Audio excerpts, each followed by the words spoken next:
same, but we gotta remain. I wanna ball, there's a food in my frame. We gotta maintain, but it's beating my brain. There is a stone in front of my door. 3 days more.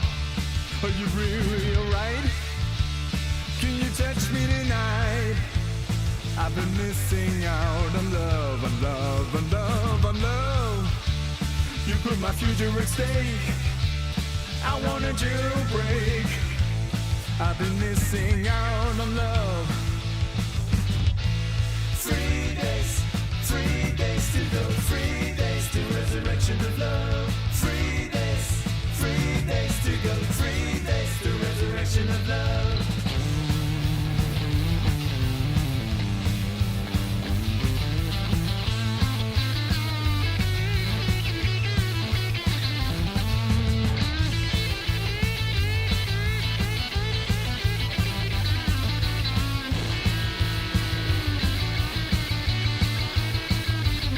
I'm gonna stay in the bunker today. I wanna roll with Soteria. I'm gonna stay in the bunker today. I wanna roll with Soteria. It's a lucka, and I gotta remain in the lucka just to keep them all sane. But this lucka seems to drive me insane. Lucky, I've been lucky today. Are you really alright? Can you touch me tonight? My baby stays 14 more days. My baby stays 14 more days. I'm done with it all.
Hey, how's it going, everybody? I'm Ben from Universal Audio, and welcome to yet another Office Hours. How's everybody's doing? How's everybody's Monday going so far? It's going wonderful over here. But, guys, we had a really fun week last week. We released the ATR Luna extension. Had a couple of really fun shows around that. Last week, hopefully, you checked out our Tuesday special of Office Hours where we talked to Connor and Will about the ATR. Got some inside scoops from Will, some hidden features, some hidden click zones, Will's favorite. But then Thursday, we came back with Fab and Chris Muth and the band Illiterate Light and got to not only mix a song entirely using the ATR extension, but then shoot out with the actual hardware. Man, it was so fun to see you guys react to that in real time. It was fairly split vote. I think if people go back and listen to it after the fact, you can pick up a little bit of a difference, but you do get the sense of like how similar and how much in the same spirit it is. So if you haven't already checked that one out, highly recommend go back and rewatch the shootout. It's a nice long episode. There's some really great mixing tips from Fab about using the ATR inside of a mix session and how to apply it to the buses, and really had to get going with that. And then, of course, the big payoff is getting to hear it side by side with a meticulously calibrated and well cared for ATR from Chris Muth. So yeah, if you haven't checked that out, make sure you do. But for today's episode, if you guys have questions that you want answers to, type them in chat. We'll try to hit as many of them as possible. We've also got a couple things to show you guys, and help me with that, I've got Drew and Matt. How you guys doing today? Good. How you doing? Nice. Morning, Ben. Morning. Nice to be back on a Monday. It's been weeks since we've had a Monday show. Totally. Yeah, it has. Mm-hmm. Had to knock the cobwebs off. I was like, yeah, like Drew took a vacation. I escaped the fires to Arkansas. Like it's been a weird time over here. Yeah. Nice. Double audio. No echo. Sounds fine to me. Okay. Good. Sounds like it's just one person, maybe? Yeah, I checked it. Okay, good. Maybe you got two. Might have two tabs open. Yep, that was the problem. He just replied. There we go. Good to go. I'm always very self-conscious that I'm sending after the noise incident on the Apollo solo show. I'm super sensitive to make sure I'm sending you guys the right audio. Yeah. That was a rough one. Yeah, that was not fun. I still apologize to everybody's ears for that one. Yeah, so in regards to the ATR tape, I know kind of one of the lingering questions I've seen a few people ask was the ATR, so the way it's laid out in Luna, right? You have tape on individual channels, and then the ATR master tape is only available on the main and on your buses. I've seen a few people ask, why can't I have ATR over on my audio tracks? And as far as I know, this would be a good question to follow back up with either Will or Connor, but it's by design, right? Because this is how you would use the ATR in a real studio scenario.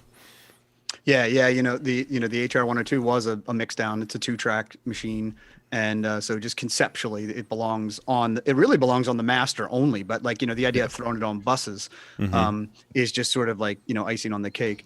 And then we have Studer and Oxide that occupy those individual slots. So yeah, it's definitely like a workflow concept and historical concept there. But I hit that feedback button. I mean, I suppose anything could happen. If enough people ask for it, maybe it could be. I don't know.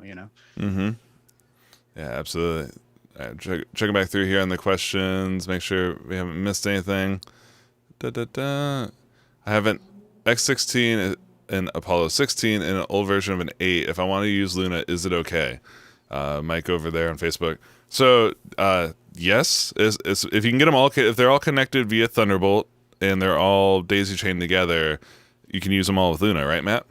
Yeah, totally. Just got to be connected via Thunderbolt and be running Mac, and you're good to go. Nice.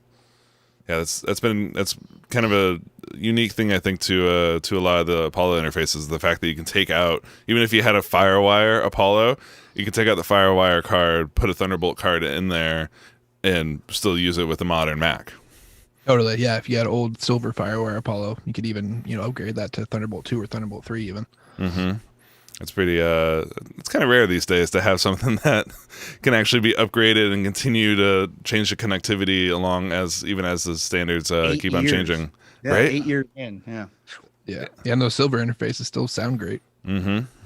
Yeah, absolutely. proper method for defaulting the IO in Luna after the latest update? I fixed mine, but I'm not sure if I did it correctly. Matt, do you mind sharing your screen and showing people how to default their IO effectively? Sure thing. Yeah, so if any kind of weirdness happens with your IO, like you go to select an input in Luna and it's just not there, or you select an input, you don't hear audio, or vice versa, you're trying to send to something, you're not getting audio out, resetting the IO is definitely a good step, like Missions was mentioning. So click the diamond icon over here, go to settings, and then IO matrix. Mine's default right now, but you can get into funky states where your IO can get wiped out. See everything in italics here. You'll just see offline. This mode up here is the best way just to default everything. Gotcha. So even if it says default right now, toggling it to custom and then back to default if you're having issues is a great troubleshooting step. And if it's for whatever reason set to custom and you see a bunch of weird stuff going on that you didn't do, just setting it back to default, that'll fix a lot of issues a lot of times. Nice. And that's different than the IO presets, right? So IO presets are kind of a subset of the mode after you've customized it. Totally. Yeah, and that'd be kind of the flip side of this. Say you did have a custom IO, you customized this, for your specific setup. You could save that as an IO preset, and then instead of reloading the default IO here, you could just reload your preset, which is basically your default. Yeah. Yeah, I actually achieve the same thing. Yeah, and that would be my recommendation. Throughout Luna's development, I'm a big user of custom defaults. In fact, I have a custom default for Luna, which has 64 channels of IO, and then I have a stored one for Pro Tools, which is of course limited to 32 channels of IO. So for me, I've seen people having some issues where they update Luna and they lose output and they have to go and re-default it. But I would say if you default it once and then sort of customize it, and then also you can customize the names, right? So as you can see on Matt's screen, the default name is kind of, you could call that guitar, you could call that bass. I just have mine labeled Mike 1 through 16 or whatever. And then I have found that I've never had that issue where updating Luna caused anything to happen. And even if it did, I could just simply recall my stored preset and get back to where I was. So yeah, I absolutely definitely recommend that. Yeah, the naming the IO thing it's a bit of a game changer especially if you got kind of a default configuration, or in my studio I've got everything hardwired. All my inputs and outputs are clearly labeled with what pieces are attached to what in or out, and then it makes assigning outputs or inputs inside of Luna or Pro Tools or anywhere I'm using my Apollo super easy to follow along. Yeah, for sure. Yeah, and we're showing how to do this within Luna, but this isn't necessarily specific to Luna. You can do the same thing in console if you want to reload your IO if you're using Apollo with another DAW. Yeah, absolutely. Yeah, and the real trick there is to toggle the mode, custom default, make sure get it back to default, and that makes sure that everything is factory fresh. Yep, totally. Nice. All right, seeing some good questions. Is there a way of exporting multiple versions at once in Luna? So multiple versions at once. I'm assuming you mean multiple versions as in inside of one track. Or they might mean WAV with MP3, maybe. Okay, yeah. Al, if you want to clarify what type of version you want, because you can export multiple buses at the same time. You can export multiple clips at the same time, but exporting WAV and MP3 at the same time, we don't have that feature yet. Hit the feedback button, let us know. And trying to export, I guess, multiple types of mixes might be, multiple versions that are on the same track.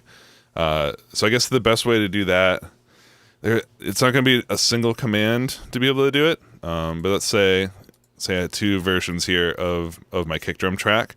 You can only be showing one at a time. So when you go to do Command Shift K, off of that, let's see. Yeah, you can only be exporting one of those at a time. Oh no. Oh, I lied. You can actually check this out. Sorry, I forgot to share my screen, guys. So you can do. Guys, we're learning here together. So I've got a kick drum track. Let me just mess this one up so it's a little different.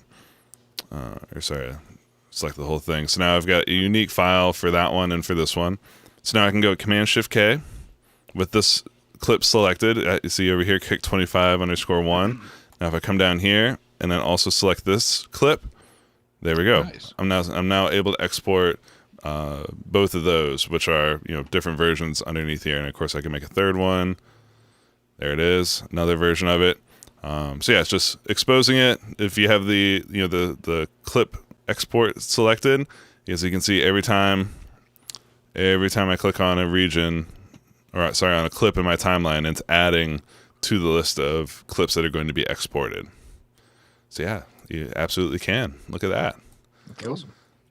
Make sure though make sure you're consolidating before you export if your goal is to get continuous versions that are the same length and so forth. Because if it was made up of multiple clips, you of course would have to reassemble those clips after the fact. Which would be can wouldn't be a wanna do very that. painful process. Yeah, you wouldn't want to do that. Yeah. All right, still foggy on console, Luna console. I think I heard something about being in Luna but changing to console mode.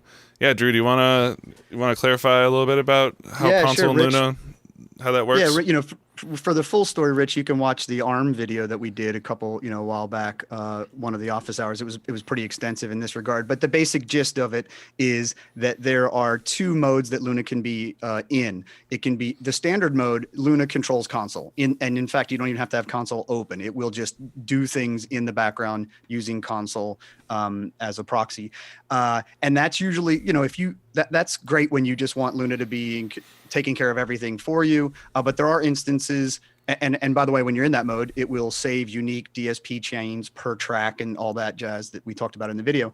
But there are times where, let's say you have one mic and you're looking to just stack background vocals, and you don't want Luna to be rebuilding the DSP chain new every time you create a track. So this is where console tracking mode comes in. And when you put Luna in console tracking mode, Luna will stop taking over console and will kind of let console operate on its own in the background. And there you can have one signal path that persists regardless of which track you've assigned it to. And it's really great for, like I said, stacking guitars, stacking background vocals. So it's really good for that kind of stuff. So hopefully that's enough detail for you, Rich. If not, let us know in the chat if you want any other follow-up questions. Yeah, and definitely check out Drew's ARM deep dive, because we covered kind of every aspect that has to do with monitoring cues, auxes, console tracking, but like every piece of this we kind of broke down on that stream, and it is a really powerful workflow because it's powerful on both sides. So when you're using Luna as a default, the cool thing is that you can unrecord enable a track and then come back 2 days later, record enable, and it rebuilds the input chain that you had, which to me is like, that's the magic right there of being able to just plug my guitar back in and get the exact same tone that I had a week ago. But as Drew mentioned, like, especially if you're going to be stacking some stuff and you want to keep a persistent chain going, you also have the ability to do that, which is really, it's really kind of good to have that flexibility. And I mean, that's a workflow that just simply doesn't exist anywhere. I mean, you can't even console with a third-party DAW just doesn't approach that. It's super unique and like really handy. Yeah. I've come to rely on it. Like, I can't track in anything but Luna anymore. It's. See, question here from David: how do I turn off every MIDI note triggers a sound? Matt, do you know that one? I don't think you can yet. I don't think that's an option yet, is it? Yeah, it's not an option yet. I mean, you could set the you're talking about clicking around in the MIDI editor? No.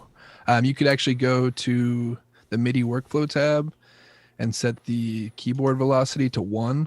Okay. And that'll make the preview volume just really, really low. Like, you probably won't even notice it unless you really have your output cranked. Can you show? That's do the you closest mind? you can get. Can you show us how to do that real quick? Totally. Yep.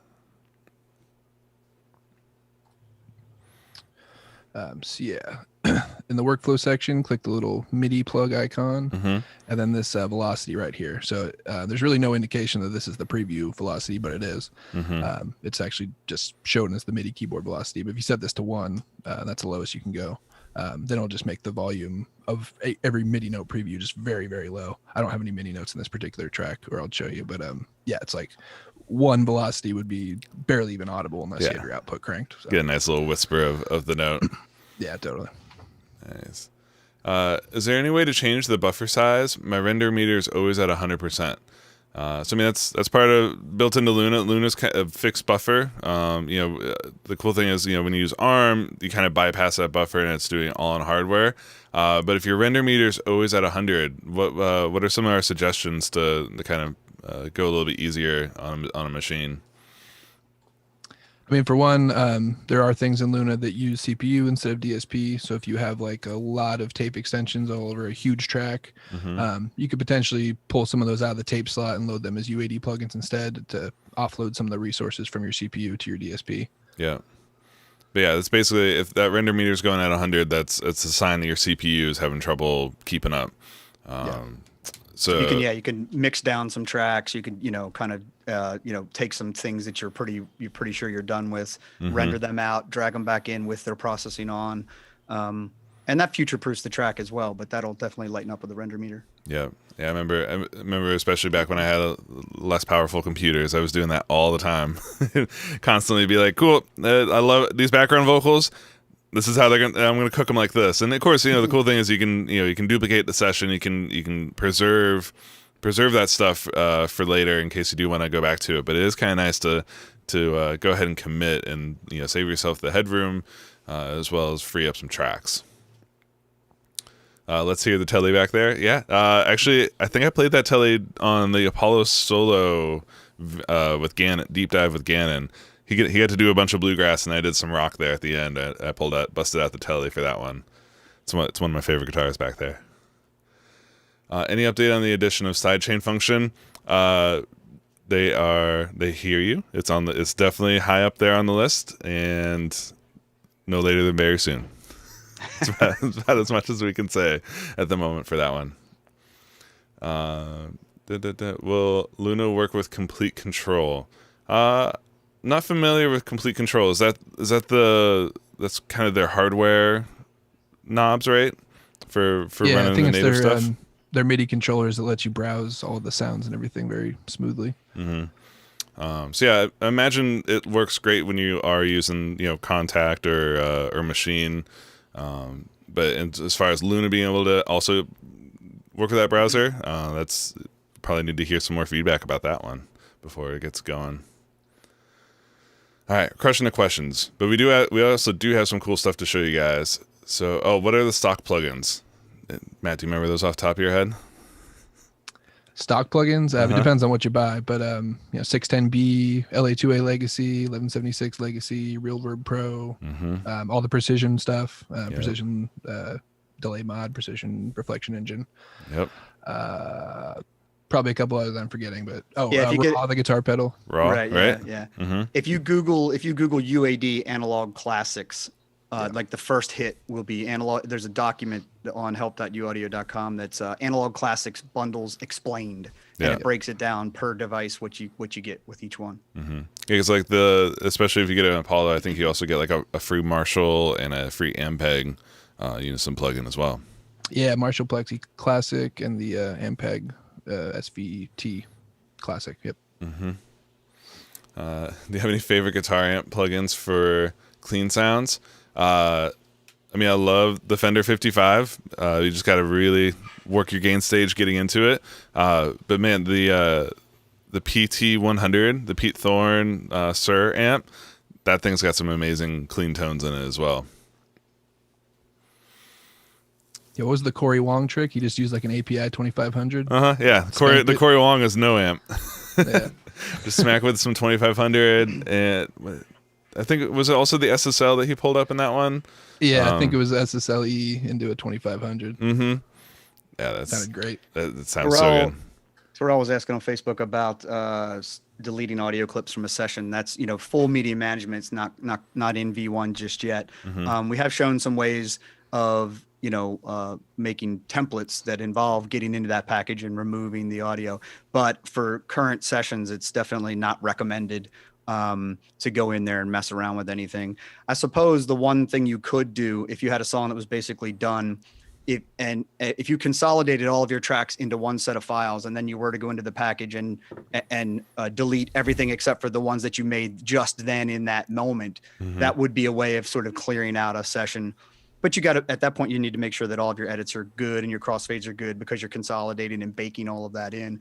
But I can see doing that if you were completely done with the song and it's maybe 10 gigs and it really only needs to be about 1, you could potentially consolidate everything and then blow everything out of there. But definitely, be careful in there. It's not really something you want to be messing around It's like, with. yeah, all those file names are just gibberish. So really all you have to go on is like the date to kind of find old stuff versus new stuff.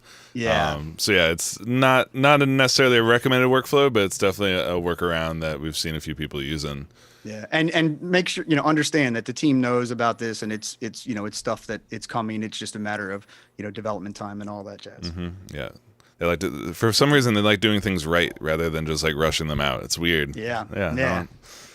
Sorry. Yeah. Kevin said free up tracks. Does that mean Luna is limited to the amount of tracks? No, sorry. I misspoke slightly. Luna is not, there's no track limit for Luna. The track limit is your CPU. So it's as much, Luna will have as many tracks as your CPU can handle. So, if you're, I was answering the question earlier where their CPU is running at 100, that means they're kind of running out of tracks and need to find a way to consolidate it. With all this great info, much of it translates to audio only very well. You should dump the audio files to create and publish a podcast. It'd be great to launch it up in a podcast player. We've thought about that. The only thing is we show so many things on this show. That on the podcast version we'd start showing you guys stuff in the GUIs and you'd be like, oh, and then you just get frustrated and click and stop listening and then come watch the video later. But yeah, David on YouTube's asking, how do you record the Marshall Plexi using Unison and the stereo presets? So that's something we showed in the ARM video as well. There's not a direct way to record both the Unison DI and the stereo at the same time with Luna, but you can, of course, plug into your high-Z input, and then you can put any Unison-enabled plugin in there. The raw one or the overdrive pedal are good, and then bypass them so that you're not. So you get the Unison interaction, but you don't commit to the distortion of the distortion pedal. And then that will be recorded in Luna on a mono track. So now you have your mono DI that's Unison enabled. And then you can put onto an ARM aux a stereo instantiation of the Marshall Plexi and get all of those good stereo presets. And then, of course, when you get, so now you have 2 tracks. You have the one mono track and then you have the one live effect. And then you can simply render out those effects, that affected that ARM aux to audio files once you know what you want it to do. So hopefully, David, that answers your question. Yeah, and it's nice because it also gives you the best of both worlds, right? You can basically end up with a clean DI as well as the stereo process track. Yeah, and that's a good segue into today's content, right? I mean, one of the big things we wanted to cover was reamping. So I don't think we're ready to get to it yet, but that's a good question, David. So you'll see some things today that apply to you. Yep. Is Luna going to be ready for Mac OS Big Sur, the big shift to OS 11? I haven't heard any news about how quick that changeover is going to be. So typically our recommendation is wait until we actually publish something and say, hey, it's ready and it's definitely working. Because it may. I think Drew, you've even tried testing it already a little bit, and it seems to be working, right?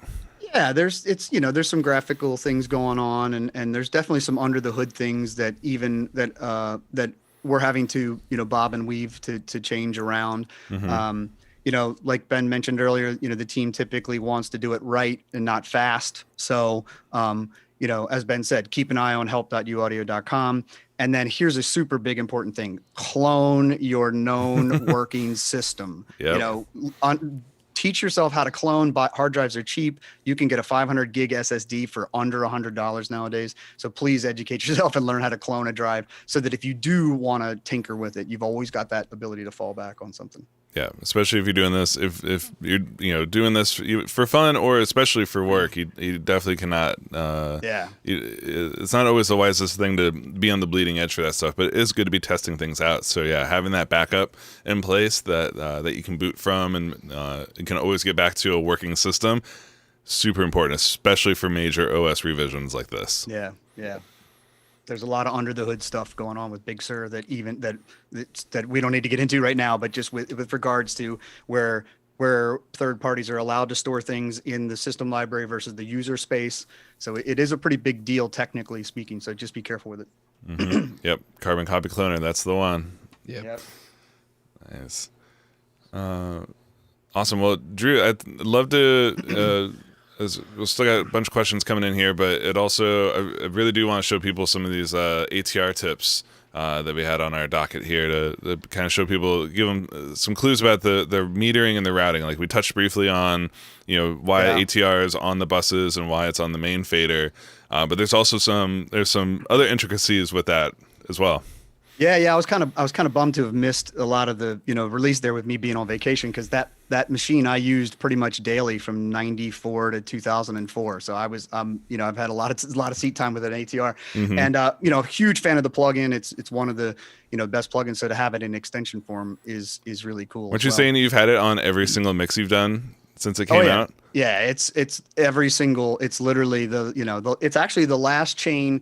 It's the last plugin on the master fader, and then after I put my limiter, and then before I print the mix, I'll disable the limiter and print it, just through the ATR, and so that ATR is the last thing that goes to mastering. So we just wanted to touch on a couple of things today, just to show you guys, make sure everybody's getting the most they can out of this.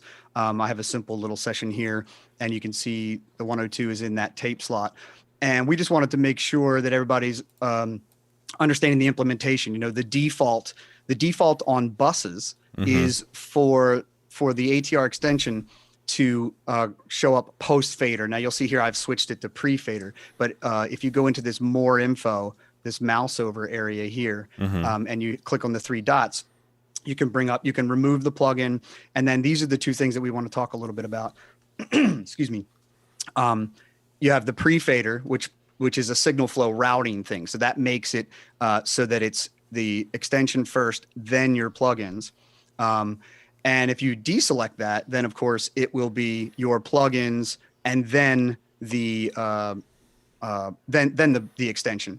Well, even including the fader too. So the nice thing about when you put it into that post fader mode is you end up not only capturing all the sound of your inserts, but you're also getting that fader push. So say you want to push harder into the tape for the chorus, then it kind of makes it a little bit more of a dynamic process in that sense. Right. Yeah. So sorry, I kind of misspoke there. Yeah, but yeah, you're right. It's actually post fader, so you can push into it, which is really great for bus workflows where you can actually, if I have my drums and I want them to hit the extension a little bit harder, I don't have to go over here and turn up and down all of the drums separately, because this guy is pushing into them directly as well. Yeah, exactly. It preserves the balance of all that stuff, pushes it into the ATR, and then as you're showing there, there's that little pre-light that you can actually you hit that, and it lets you. It's a little shortcut to be able to quickly audition between pre or post fader. Yeah, you can see it's over here in the browser as well. It's clicking on the little light itself, and then also it's in the sort of more info area there. And then the other thing that's going on here, as you can see, which is the output metering. And of course, when output metering is off, then the meter is of course showing you the input metering. So this is super helpful, because if you can gain stage into and out of it. If we expand this down, if we hit the expand button to kind of show all the extra controls, you can see that the default is for these to be linked, but you might want to turn those off. Put yourself on, turn off output metering, and with the meters now showing you what you can do here, like if I have some drums, I can drive into the model there, and then if I'm set to output metering, then it's going to show me what the repro or the output gain will be. Gotcha. A lot of most of the time you'll probably just leave that linked, and they'll sort of work as inverse of each other. Well, that's kind of the nice thing about the ATR, and we were talking about this. I think we were talking about this yesterday on Friday or whatever when we were prepping for the show. Is like the great thing about the ATR extension is it kind of simplifies it in such a good way. The ATR UAD plugin, it's a lot of options. I mean, I don't know about you, but I remember the first time I pulled that up, I was like, all right, well, like I'm not familiar with any tape types. Please, like, where do I start? I don't know. I didn't know the difference between a 456 and a 458. Like, two numbers difference, what does it actually mean? And obviously you come to learn over time, like it's slightly different. It's different variations of sound. It's different sound qualities, different responses. But it can be super intimidating at first, and especially you open up the top of the ATR plugin, and there's even more options for you. Yeah. The extension kind of just breaks it down to just the most elemental things. It's like what tape formula, speed, head stack, and then you can open it up to change around your gain staging, and just it really simplifies a lot of that stuff for you. While at the same time, you can get under the hood over in the Focus browser and explore it more. It makes it so you can just throw it on there, find a preset that is complementing the source, and then keep moving. Yeah, and speaking of presets, that's why that the differential in the feature set is why the presets can't go back and forth between the plugin and the extension, because there's just a lot more going on in the plugin. Even though, as Will mentioned, sonically it's a 1-to-1 port, it's exactly the same sonically, but because the feature set's a little bit different, those presets don't go back and forth. Yeah. Absolutely. Yeah. See, Danielle, the new ATRs changed my mastering workflow, pushing into the ATR from the master fader like the old days, makes them sound more dynamic and lively. Yeah, 100%. But that's also the advantage now of having the pre-fader option for ATR as well, is that especially if you're mixing modern level records, or you want to use a peak limiter into the ATR extension. If it's on post fader, you're going to be hitting that tape super, super hard. You're going to hit, and it can get a little difficult to gain stage. So it is really nice having that pre-fader option, which puts it up right after the Neve summing extension, but before your inserts. And then now you can hit the tape. You can come into it with a gentler gain stage, down 6 or 10 dB from a peak limited version of the mix, and then do your get the sound of the tape. Add on your inserts, add on your peak limiter, and now you've got a final product there. Apologies if this has been asked. Are there future plans for Luna to be on Windows? That's never been asked before. It's the first time. First I've heard of it. Yeah, first time I've heard. Sorry, we're just joking What's around. Windows? I know, right? Which we've definitely hearing lots of people would like requesting it for Windows. It's 100% one of the most requested things outside that isn't making it into the feedback forum. The feedback forum is very biased towards Mac users for some reason. But yeah, we hear you guys loud and clear, and the team is looking into it as well. Great. So yeah, Drew, that's a great example of how the metering and how the routing of the ATR can be played around. Tons of flexibility there. Make sure you're the defaults, like we said, are post fader for buses, pre fader for the main out for the reasons you mentioned. But so yeah, just play around with it, have fun with it, and like it really does kind of like change the sonics and change the way you use it. So. So I wanted to show, and this is similar to what Fab was showing on Thursday with the ATR, which is using the ATR 102 extension, not just as a tape emulation, but more as a EQ and compressor. So that's kind of a really cool thing that. There we go. Make sure everybody can still see you guys'. The ATR's got underneath the hood here. Let's go ahead and expose it over here on the Focus browser. When you open up the machine by clicking this button, you'll notice there's shelf EQ, there's HF, LF, and bias controls. So for the purposes of EQing things, this is really where you can get a lot of mileage out of this extension. So let me just, for instance, pull up this guitar. So this guitar track, and this was the session I used for the sound examples on the page. You'll hear this guitar is super bright, super bright. Let me play it without real quick.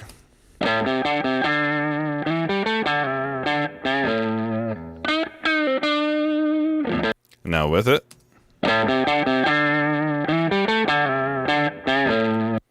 So I'm using the ATR to really chill out the top end of that guy. And as you can see, it's literally like the high frequency knob. I've pulled it way down. So let me pull that up as it plays back, and you guys can hear some of what this is able to do.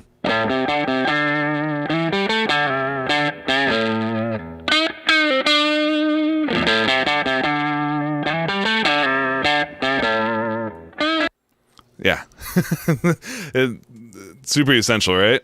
Yeah. Well, and hey, don't to think if you're thinking, hey, well, can I just do that with an EQ? But it's not the same. It's because what this is a model of an EQ circuit inside of the cards. Like if you remember, if you watched it last week, Mm-hmm. Chris talked about the cards, and Fab I think showed the vertical cards inside of there. So Yeah. the circuitry is in there. So it's literally that's like a free modeled EQ, right? It's Mm-hmm. like its own, that's an Ampex EQ plugin basically is what you got there. So it's not the same as some just digital thing. Oh, totally. And that's and so this is one area. And as I remember, this is this is kind of the playback EQ, but over here on the left hand side is. I believe this is to the record head EQ. So again, so you can do the similar sort of thing, but be pushing it into tape as opposed to after. So let's hear what that sounds like.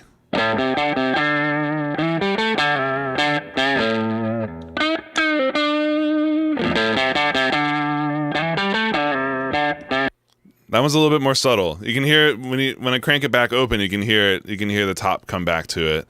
But similarly with the low frequencies, obviously on this guitar, I've kind of cranked it up to add more fatness to it. But again,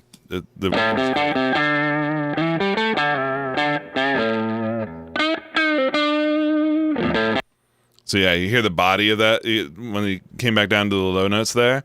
I've been exploring a lot using this ATR, not just to saturate, but to do tonal things like that. And then of course, when it comes to drums, this is really where you can hear some of the how it's going to affect it from a transient point of view in terms of compression. So let me, just for fun, I'm going to go ahead and bypass the stressor that I have on this track, which I believe it's probably set up to do just some parallel compression.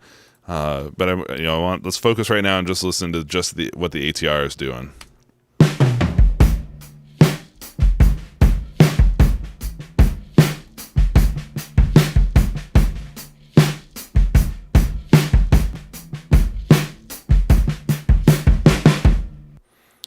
So this is the subtle kind of compression. This is the kind of compression where it's not a crazy smack. It's not like what the distressor does. Like, let me put that on. So that's exaggeration. That's that's where you're going for like a ton of compression. But with the ATR, the way I hear this compressing is listen to the kick and the snare. Listen to how it just kind of pulls those together. It kind of tightens them up with the hi-hat and the rest of the kit.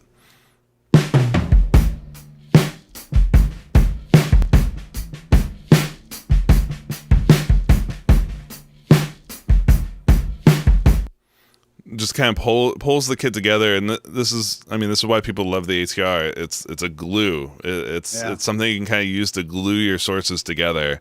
And again, this is not really too fancy of a preset. Yeah, I think this is the nice 456 master. Just pretty straight ahead preset there. Hi-fi. Going 30 inches per second. A half-inch head. So this is, normally you would reserve this setting for your mix bus, but the fact that I'm able to bring this up into the group area, it imparts that bit of tone.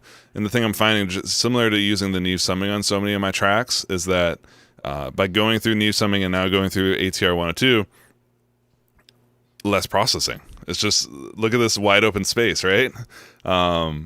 So, throw in the distressor to have a little bit of parallel compression, a little bit extra punch. I love having something like the Pultec Pro, just giving me a little bit of top and, a little bit of presence at 2K and a little thump at like 30. And just these few little touches with some well-recorded drums, it's a killer sound instantly. So here, I'll do this. I'll play this again and just take the ATR 102 in and out so you guys can hear what this is doing to the overall drum mix.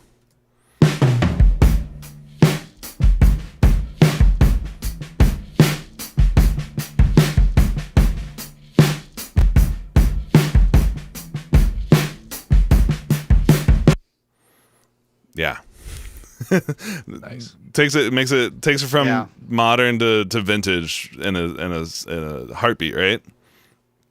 Yeah, it's sweet. Totally. It's super. That thing, that the Fab's demo of, having them on the buses in the main, Mm-hmm. just insane the amount of heavy lifting that it does. And Yeah. the interesting thing to me is, like these machines were the engineers were not trying to have them be a sound. They were trying to build the cleanest, most linear tape machine that they could. It's just that it had these quirks. It had these naturally occurring things that have to do with the voltage and the magnetism and the way it all works. So it's almost, these are all like, that's what's fascinating to me is like, that's a happy accident. It's kind of a happy accident what that machine did, it's like, oh, totally. They were trying to make it clean, and they just made it awesome, Mm-hmm. And their pursuit of clean, exactly, like so much of the classic gear that we love, they are pursuing, the best fidelity possible. Then we get to digital, we get to that peak of like one in equals out perfectly.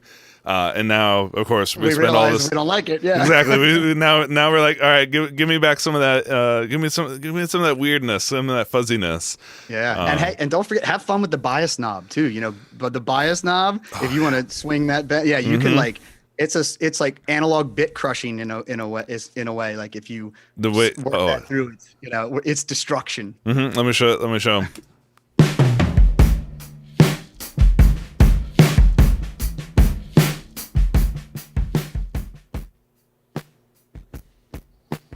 It's like analog bit crushing. Mm-hmm. Yeah. Just get that spit, just barely able to hit the head. Yep. And you're not hitting it very hard. Like if you do that when you're hitting it really hard, it's more, Yeah. Let me.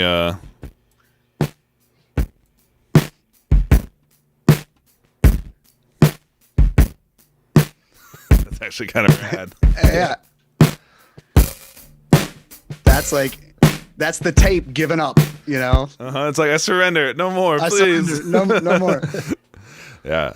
But that shows the level of the modeling. Like, the team, like, Will and those guys get every little nuance, like that stuff like that. That's what the machine does. That's what bias does, so they nail it. Absolutely. I see John in the chat was saying definitely planning to use the EQ functions in Studer and Ampex more. Dude, that 100% recommend that. For the Studer, you can open up the top of the Studer, similar controls. You got the repro and the high frequency driver. You can do the same sort of stuff of kind of doing some tone shaping. The cool thing with the Studer is that, as you'll see, I clicked on the machine, brought it over here in the focus pane. All of my tracks in this session are using the same Studer machine. Of course, you can load up to 4 different machines in a Luna session. So you could have, a drum machine, you could have a guitar, and a vocal one. You could have separate settings, different formulas. So they share a lot of the same settings. But one of the things that you can actually tweak on a channel by channel basis with the Studer are these controls. So by hitting this button here next to the tape, expands the controls for it, and then now you get a per channel control over the tone controls for the Studer, and then on the ATR it gives you the gain staging, record and repro controls as well. Yep, it's like free plugins, they're just like and like with character, with some vibe. Absolutely. And I'm so thankful that Luna has undo, so I can bring this mix back, bring it back out of the spit zone. Let's see. David asked on YouTube about sort of defaulting Luna to its reset. If you go to our forums, uadforum.com, in the Luna subsection, there's a sticky that tells you how to delete prefs and how to uninstall Luna. So if you, I see Matt answered as well. But there's more detail there on the forum, David, if you want to go there. Nice. So, question: can the ATR 102 be tracked through? Will it be released for low latency tracking when used in console?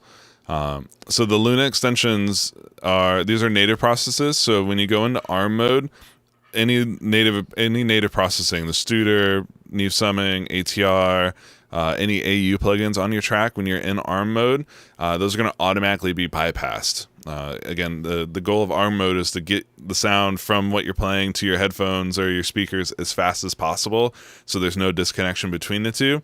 So that means that those they get bypassed while you're tracking, and then as soon as you are done tracking and you hit play, then it's going to start going back through your native processes.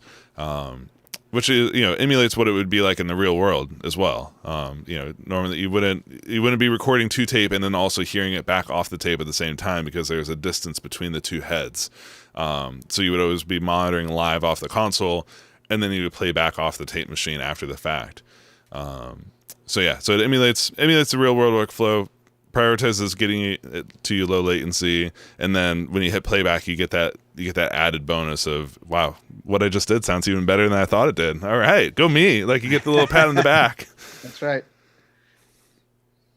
Any videos that show the sonic difference between UAD plugins and other plugins? I'm sure there are. I've seen other YouTubers and people on YouTube doing shootouts. Just YouTube it, Google it. Let's see. I still feel like recording without ARM is real time. Was it supposed to be latent? Well, Raphael, if you're doing just like a real small, simple session with, without any native process, without any plugins going on it, really, it probably doesn't feel very latent. It's as soon as you start adding processing and you start having some delay compensation going on inside of your session that you'll start noticing any sort of lag. And there are people, some people are very sensitive to latency. Some people aren't. Some people can tell the difference between 1 and 3 milliseconds. Some people are oblivious until 8 or 10. Mm-hmm. And then ironically enough, once you've experienced low latency like ours, it's hard to go back. It's hard to go back to 8 or 9 or 10 when you're used to 2 or 3 or 4, Yeah. Totally. And everybody's a little bit different in that regard. I have found with clients, there's some clients who just are oblivious to it. And then there's some who are like, you put in maybe you put in a plugin or two and they're like, what just changed? Something sounds different, Mm-hmm. Yeah. Kevin's asking, undo on plugins? Absolutely. I actually had a buddy text me this weekend being like, dude, undo on plugins inside of Luna? Why? What? This is what have I been waiting for? Yeah, it's actually really nice being able to get undo inside of plugins. And Matt, do you know, is it every plugin, or is it just the UA stuff that supports that? Seems to be the native ones as well. Yeah. Yeah, and you can undo plugin settings, and most other does, but in my experience, it's very janky and unreliable. It seems to be much better in Luna for sure. Mm-hmm. Yeah, that's awesome. All UAD plugins, one native de-esser. So good question here, Matt. So if you don't have ARM mode turned on, you're using some UAD plugins, and with ARM mode turned off, are you going to feel latency going through those plugins, or is it still building that DSP in the mixer for you? It depends on which plugins you're using. So if you're certain plugins are internally upsampled, certain plugins are not. You can find that in the manual. If you were using plugins that aren't internally upsampled, like a lot of the legacy plugins, you could probably stack 3 or 4 of them and not get any noticeable latency. Yeah. But if you're using like some of the newer internally upsampled plugins, like a Fender or any like the new 1176s or new LE2As, you'd probably start to notice latency with ARM off at 3 or 4. So really depends on what you're doing. Well, Yeah. but see that if you have them in the Luna mixer and ARM is off, then you're in the fixed plugin buffer, so you're going to have serious latency. If I'm understanding the discussion correctly, is that what you guys are saying? Mm-hmm. Or are you talking about in like the record path? I think in the record path. Well, yeah, okay. because record path, I think it automatically puts it into the mixer. If it's in the monitor path, it may not necessarily be in a low latency path. Exactly. Yeah. If ARM is off and you've got them in the mixer, then you'd be at the long plugin buffer, and you'd hear serious delay. Yeah, absolutely. And as far as the native de-esser will get bypassed when you ARM the track, so that'll get turned off. Yeah. Tim's asking, is there any way to save channel strip configurations, inserts, tape settings, et cetera, et cetera? Not yet, but keep on hitting the feedback button because I really want that as well. Do it for me.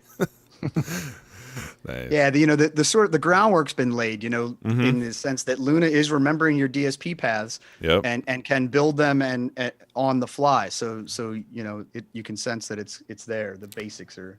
There's also some clever workarounds that I've pulled off using console for this, because if you have console loaded up in the background, while you're starting Luna or before you create tracks inside of Luna, if you have a signal chain present inside of console, make a Luna track, assign it for that input, and then record enable it. it'll actually bring in those settings from console, which is it's a fun workflow to be able to use, especially for full band tracking scenarios. So there is a little workaround there where you could store a console session with a full band tracking setup, create a Luna session on top while console's still going with that setup in place, create new tracks, assign all the inputs, record, enable, and then it'll revive all those settings. But that's just going to be unison and record effects, not all of the cues and everything else necessarily. Oh, I see we woke up your dog there, Matt. Oh yeah, What is he's that? been snoring in the background the whole time. That's Casper, right? Yep, that's Casper. Nice, so cute. Oh yeah, just a couple laps and laid back down. Yep, back down for a couple hours. Well, and Nice. Tim, just to follow up with what Ben just said there, Tim, if your goal is to create a mix template and so forth, we have done streams where you can, do a saved copy and strip out the audio and all of that, and in that way, kind of move settings between sessions if that's what you're getting at. Yep, exactly. Yeah, check out. We did mix template, a mastering template, and also showed off a production template as well.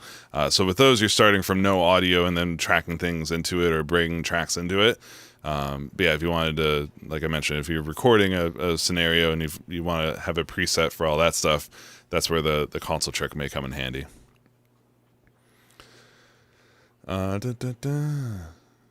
All right. Well, Matt, one other thing that I think very briefly touched on with Connor, but didn't get a chance to really dive into with 109. There was some under the hood updates that got in there as well, and one of them actually had to do with automation. You mind showing people what got updated there? Yeah, for sure. So yeah, we in 109 now you can actually audition automation changes in real time. So I'll show you what I mean by that. I've got a send loaded with the 480L reverb on it.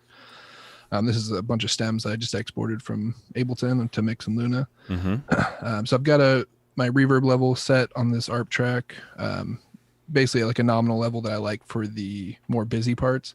But then there's this intro part that I kind of want to raise the level for, give a little more reverb, make it a little more wet. So if I play it from the beginning, so this is my automation right here on this line. If I raise it, you can hear the send being raised in real time, so I can kind of audition, the amount of reverb I want. That's a little too much. So I don't have to place the line, go back and play it, and I'm not playing the guessing game. I can actually hear it as it's happening, set it. I know it's good. I'm good to go from there. Prior to 109, you had to wait for the mouse up. You had to release the clip. Yeah, release the mouse, right. Yeah, and now it's doing it in real time. Yeah, and you can do maybe a little bit more obvious example. Same thing if I want to add like a filter cutoff at the beginning of this or something. I can just basically grab the line, hear it in real time. Find a good starting point and so on and so forth. So it makes it a lot more, you can mix with your ears, not have to really think about where you're placing the line, just move it until it sounds good, let it go, you're good to go. And it's not just for the full line too, right? You could make say for that filter, right? You could, if you wanted to make a line out of it, exactly, and you can actually monitor as you're changing that diagonal around as well. Totally. Yeah, I could monitor, as it sweeps up. I can change how high it's sweeping or how fast it's sweeping. Pretty much any kind of automation changes I make, I can now hear them right away, which is awesome.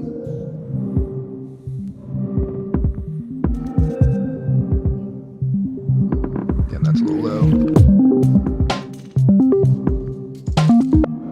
Yeah, it's a lot easier to make a decision with your ears instead of having to think about where am I putting this line and where does that relate to what I hear and all that. And you've also shown everybody a really cool trick of sending an audio track to a send, but then filtering what it's being bussed into, so you get nothing. You get the full reverb. It sounds like it's off way. It's two doors down, and then it slowly becomes more present. That's actually a really cool mixing trick I've used before.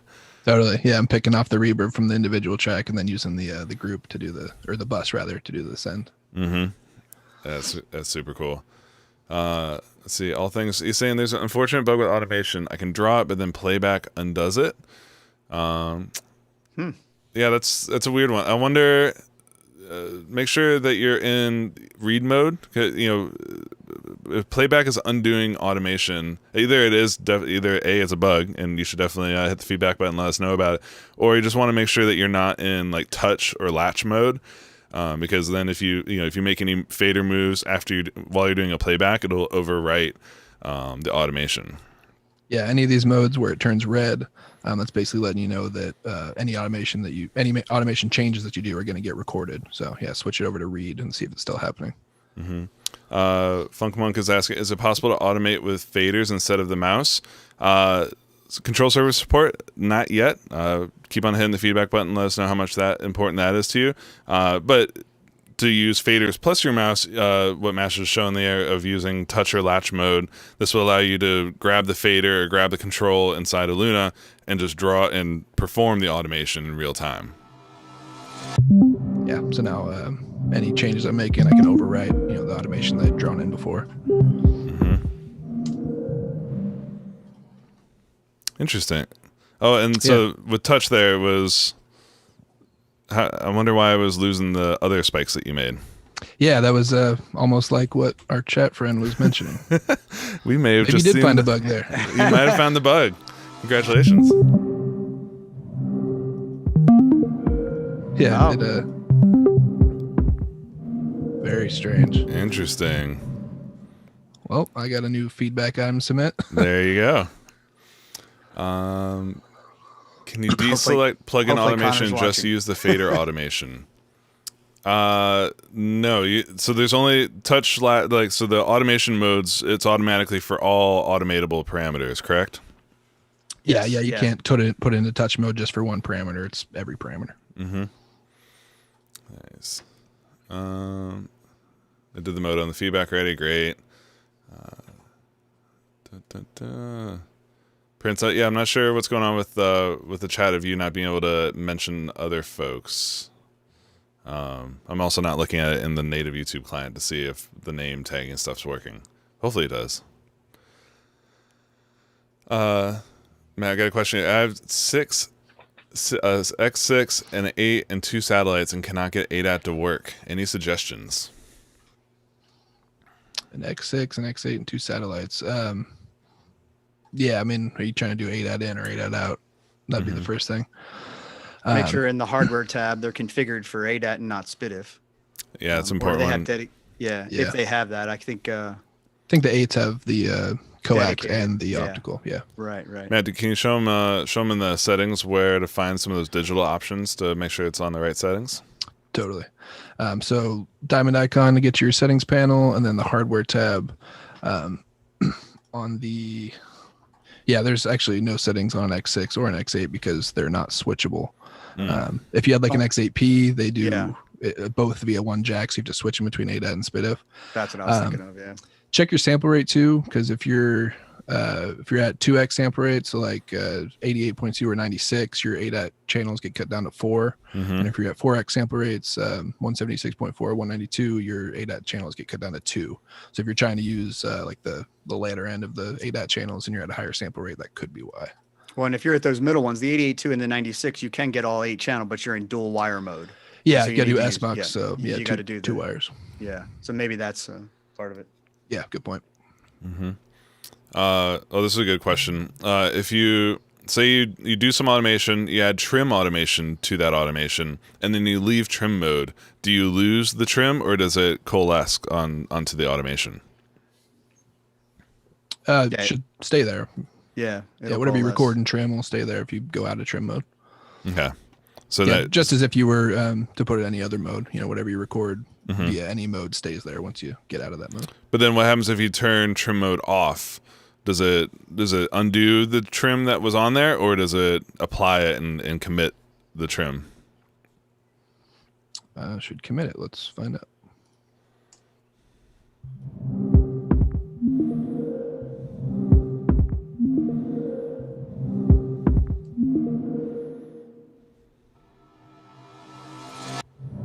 Oh, what am I doing?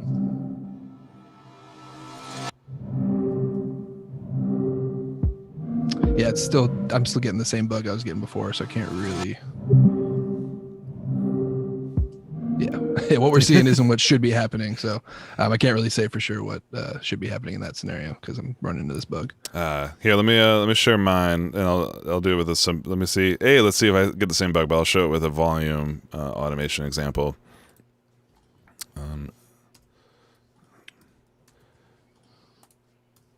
It's the fun of office Should hours. coalesce. Conceptually, coalesce would be the right, behavior. Exactly. So we'll do this real scientifically. So I'm gonna take my let's do it with the drums because those are the most fun to listen to. All right, so I'm gonna select about this bar, go up a few dB. So this is just a volume automation here. Here we go, and then it bumps up 5 dB. So now if I put this into trim mode and say on my trim I want to come down about 5 dB. So you're still getting the jump, but overall my level came down. So now if I take it out of trim mode, it goes back. Yeah, so it's more like the trim mode would be, I think, on a traditional SSL console, where if you're in trim mode, it's trimming things down, but then if you turn trim off, it defaults back to where you had the automation, rather than committing it. Because I know in Pro Tools, like, you can take trim off, and it gives you that dialogue that asks you, like, do you want to commit this or throw it away? So Luna at the moment, it looks like it's just if you take trim mode off, it's removing the trims as opposed to committing them to your automation. That makes sense. ADAT. The only thing I realized recently is that ADAT input number 2 is only active on the X8P when you're at higher sampling levels. Yeah, that's right. Mm-hmm. Yeah. Yeah, if you're at 44.1 or 48, that second ADAT import isn't used at all. Right. Mm-hmm. It's only used at 2x and 4x sample rates. Oh, Benny's got a good question here. So can you change the main master outputs to make it 1-2 instead of left-right? Especially recording, I'm working on an external console with the ARM trigger and low latency. My track must go to the LR exit, as I would like to not have, as I do with Pro Tools, not be able to affect the output, blah, blah, blah. All right. Yeah, using not the main outs. Is it possible, Matt? Yeah, I mean, you could send to a queue and then send the queue to a pair of line outputs. Mm-hmm. So let me share my screen real quick.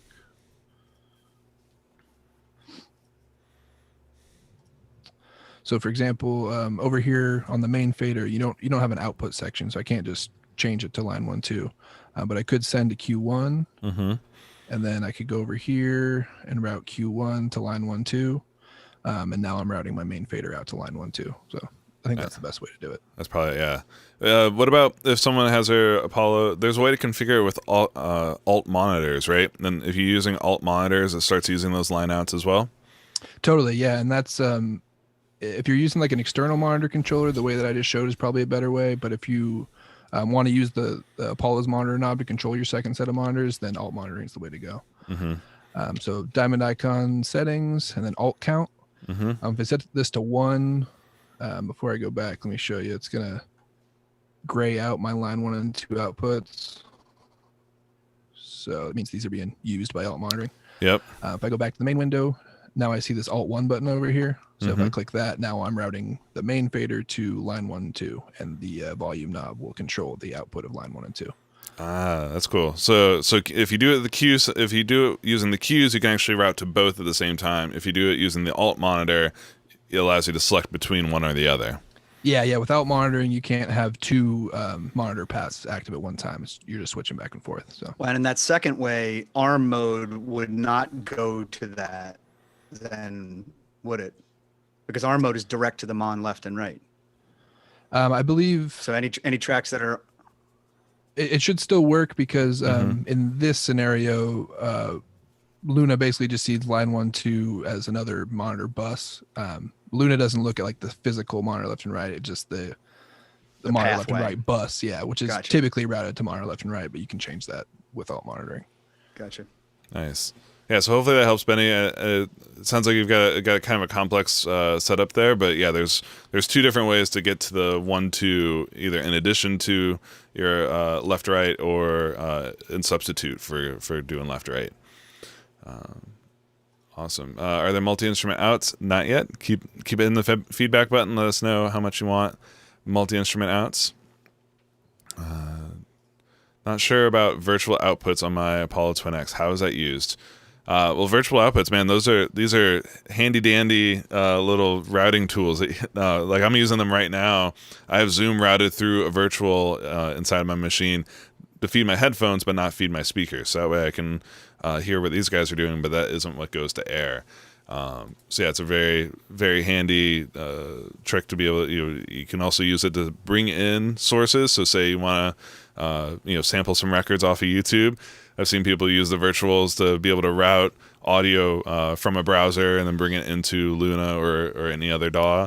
But yeah, basically allows you to route audio from anywhere inside of your device through console, through Luna, and then into a workstation. Any other cool virtual inputs, outputs uses that you guys have run into?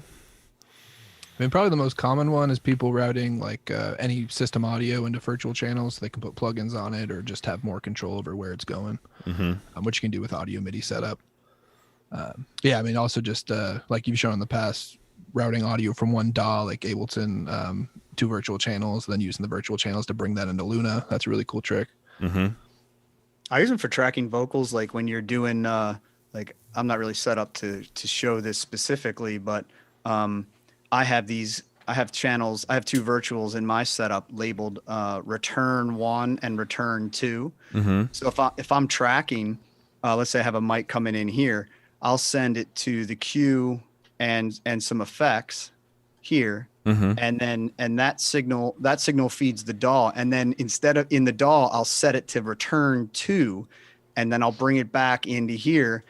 And so this way, both the live mic and the tape playback are sharing the same effects all inside a console. Gotcha. So you never have to, it means that pre-roll and post-roll have the exact same effects, and same with the processing. So what you could do is if you set the input channel to monitor, then you're just monitoring the live mic here, and then the playback can have the exact same plugins on there. So that's a way I track all the time, so that live mic in, virtual return back, all sharing the same effects and processing in console. That way you can stack up vocals and they all end up getting processed through the same chain, same queue routing. All that stuff is being all handled inside a console rather than like a little bit in console and a little bit in Pro Tools. Like exactly, I see. You could have 10 tracks in Pro Tools all set to return 2, and they all funnel back into console and get the same reverb, same echo, same everything while you're tracking. So it's super fast way to work. Oh yeah, nice. Feature request aux integrated into Luna. That would be really cool. Hit the feedback button. Let them know. That was one of the first things I tested when I got Luna. I was like, does it see the auxes? And it didn't at first. So, but yeah, definitely hit that feedback button. Nice. I think I need to buy ADAT if I want more than 2 channels on a Twin X. Yep, exactly. Having an ADAT is a great way to add inputs and outputs to. Sorry, is it just inputs on the Twin X, Matt, or is it inputs and outputs? Just inputs on the Twin. X4 has both. X4 has both. Yep. Great. Awesome. Well, guys, man, we crushed. I think that was like 1,000 questions, maybe 10,000 questions. We hit lots of. You guys had so many good questions today. We got to walk you through some of the cool new ATR tricks and tips as well. Showed off the new automation stuff. But man, we've got a couple of really good shows this week. Tomorrow, we're on with Fab and Oliver from Spitfire. We're going to be adding some strings and horns to Louis Cato's song that we've been seeing being created live virtually over the last 2 months now. So it's gonna be really cool to hear how that arrangement's coming together. And then on Wednesday, we've got a special episode with Rhett Scholl, showing how him and his team are doing live streams from their basement, and how Apollo and Luna are actually a major part of putting those shows together. Yeah, that's man. You got to definitely tune in for that one, because I helped those guys a little bit. In getting that going, and answered a few questions. And man, to see super clever guys, really interesting ways of pushing the envelope of the technologies. Definitely tune into that. Yeah, so that's that'll be Wednesday at 10 a.m. So yeah, definitely check in. We got some great episodes this week. And as always, guys, stay creative, have some fun, go make some music, stay safe. Catch you guys on the next one. Bye, everybody. Hey, guys.